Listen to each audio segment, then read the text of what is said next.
These guys from a podcast called "This Podcast Is Making Me Thursday" want to talk to you, and I think and I said, you don't have to tell me what it's about.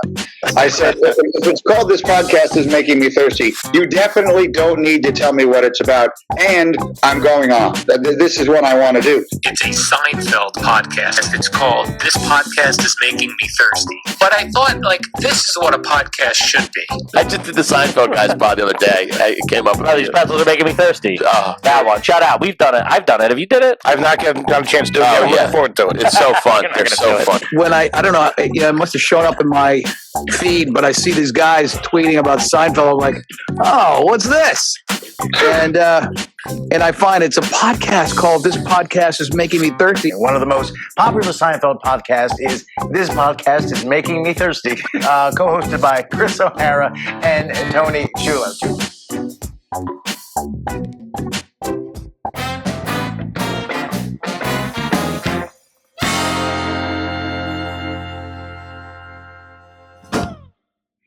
And he says the first line, whatever it is, as Miss America, what would be your first, whatever, what would be your first thing on your agenda? And I just said, as Miss America. And they all started, I literally said 3 words and they started laughing. I was like, what just happened? I was like, okay.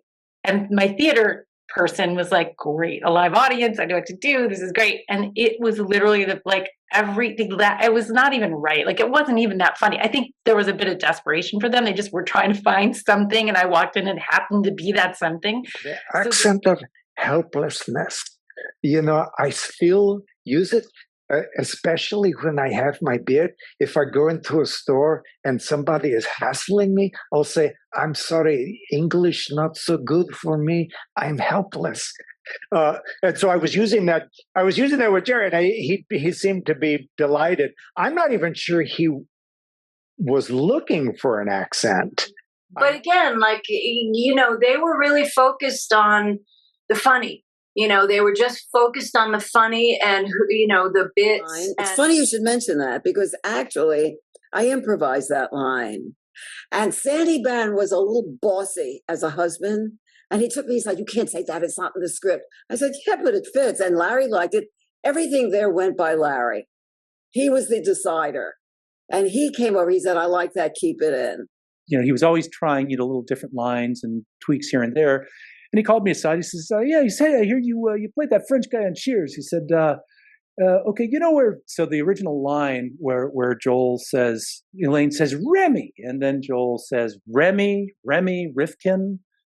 Should I wear a beret? The line was originally, Remy, Rifkin, should I smoke cloved cigarettes? And Larry says, why don't you play that French guy? Why don't you say, should I wear a beret? One thing that did change was in the very first version of the script, Jerry talks about how he and I are on a softball team together, and he's the pitcher and I'm the catcher, and he accuses me of being a relationship jumper because I think that because I'm the catcher and he's the pitcher, we have a special relationship, and it annoys him that I'm trying to jump up the relationship. But that all got cut. But Elaine, to me, as an actor, has one of the best laughs. Every time she laughs on that show, I laugh because I really do believe that she's finding it funny. And when you just talked about the rental scene, what I love about that scene is that you can watch him talking to the woman, but if you watch her watching him, it's even funnier because she's kind of going mm-hmm. Mm-hmm, mm-hmm, mm-hmm. It's all in their expressions and their back and forth, and they're so reactive to each other. The tape itself, a true story too. Did someone leave? That's a true story for me. It was in the back of the Improv in New York City. Woman left, and I don't know who it ever was. I never found out who. True story too. The real Kramer recorded the hair growth, and Larry is convinced he lost hair. Bob Shaw came to him one day and said, I saw this thing on PBS last night. It's China is cured. You can grow hair. And they called, and it was 3 a.m, and nobody understood. There was nobody who could speak English. And then he hooked up with the delivery boy, and then the guy goes, bring $300 to the Bank of China, and they'll come in 2 weeks. And it came in 2 weeks. Shaw says that it smelled so bad, that's why he stopped using it. It really smelled terrible. He said it smelled so bad that taxi drivers would turn around at him and sneer. What they were sort of looking for is the ambiguity and the whole thing, that there's people that are, interacting with you, but they're on a completely different track of consciousness and attention. So the breathtaking thing was this word that meant a lot to her and had very little. It just was something that was thrown about rather easily by Dr. Pfeffer, or by this character. I remember 10 or 15 years after Seinfeld, 15 years, I went to Switzerland with my kids, traveling and whatever. We were sitting at the, Starbucks over there. I'm sitting with my kids. All of a sudden, group of guys came to me, and they were like, "Oh my God, this is Jimmy Park! 15 years. I went to Canada.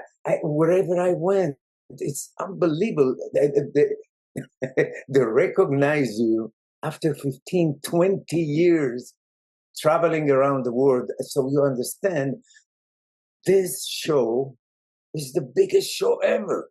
As I said, my first impression was I could not believe that Lou Mastillo was going to be part of the show.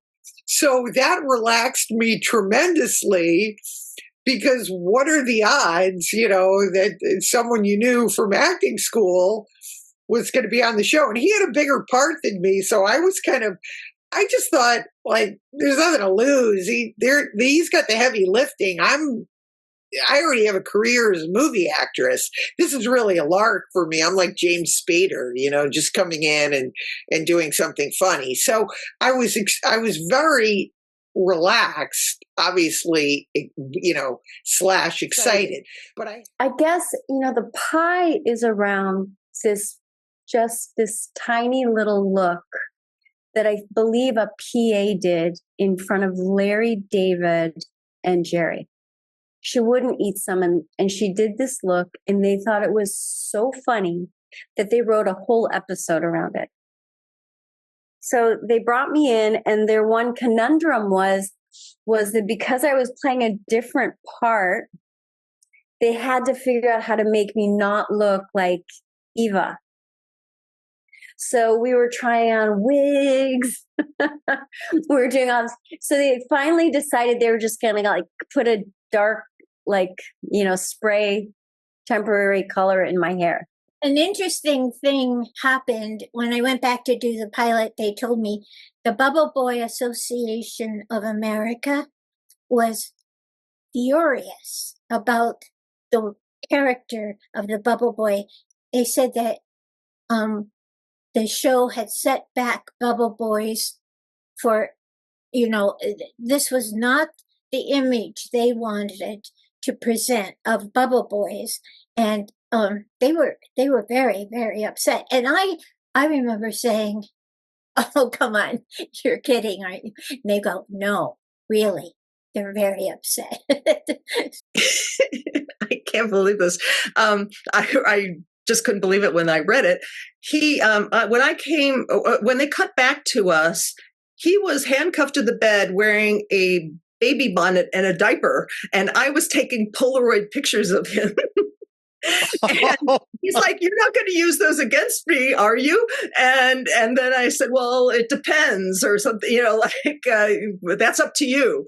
I was going to scam him to pay me off to not, release them wherever they would go then.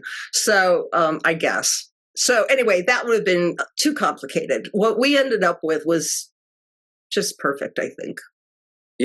At this point, I've only been in Cali since January of '92. And I might have done a show called The Raven. I might have done a couple of shows like this, but I was not in any way a top headliner as a stand-up or anything like that. I'm just hacking it out at the Improv. And then all of a sudden I get into the room, and it's a long room. And then the casting director says my name.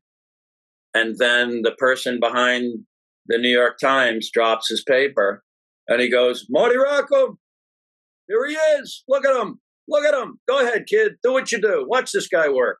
Watch him." And then I had a burst of confidence because Larry and I know each other from stand up in New York. And all of a sudden I lay it out as the cop. And then he goes, hey, Steve Scrovan, who was pitching ideas at the time, and John Heyman, pitching ideas at the time, they're out shooting baskets. And he goes, why don't you go out there, shoot some baskets? So I go out, and about a half hour of shooting baskets, a window opens up, a thumb comes out of it.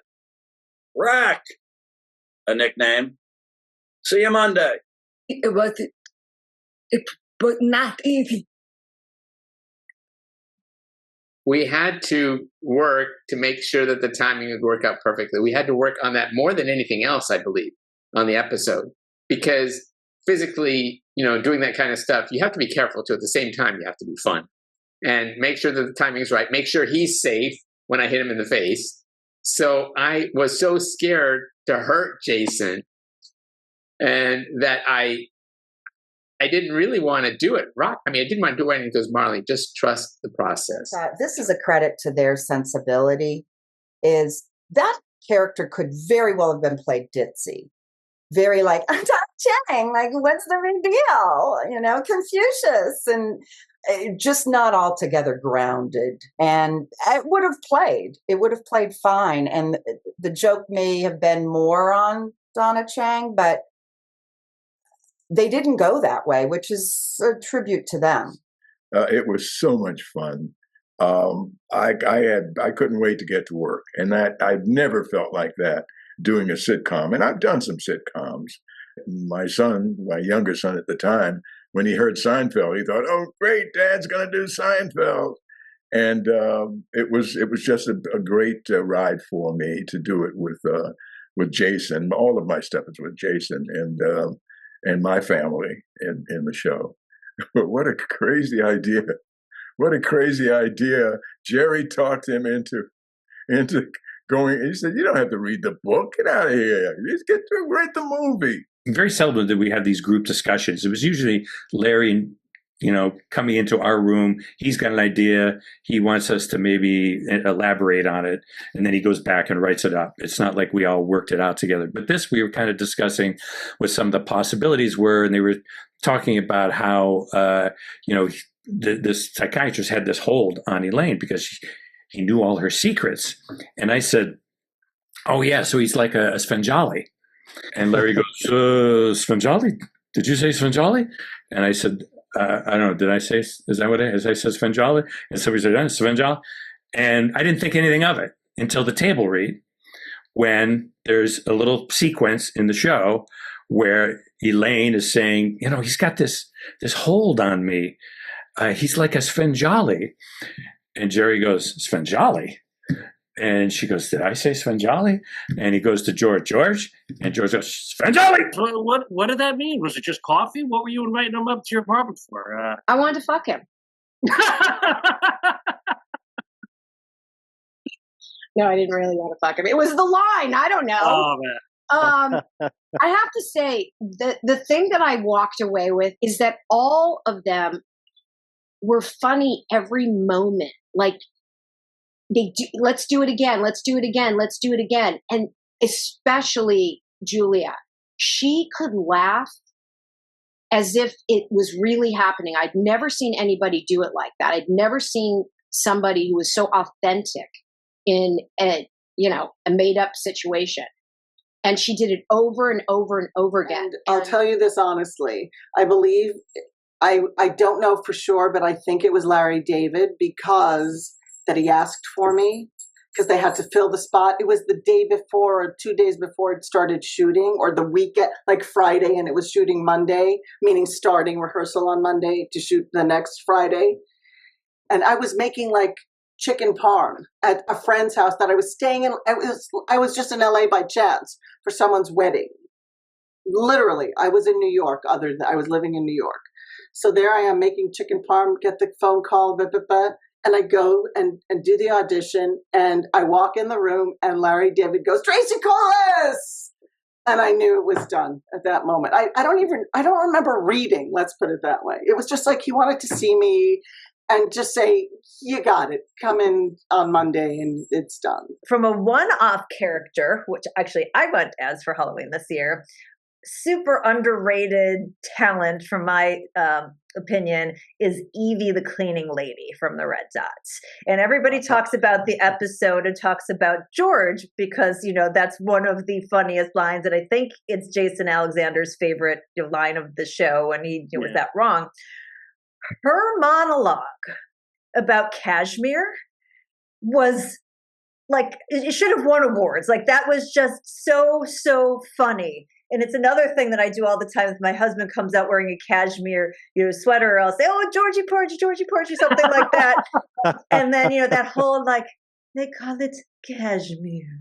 I mean, it was so good. And I just, I wanted to see more of her, whether it was in that show or other shows. I just thought that she just ate that monologue.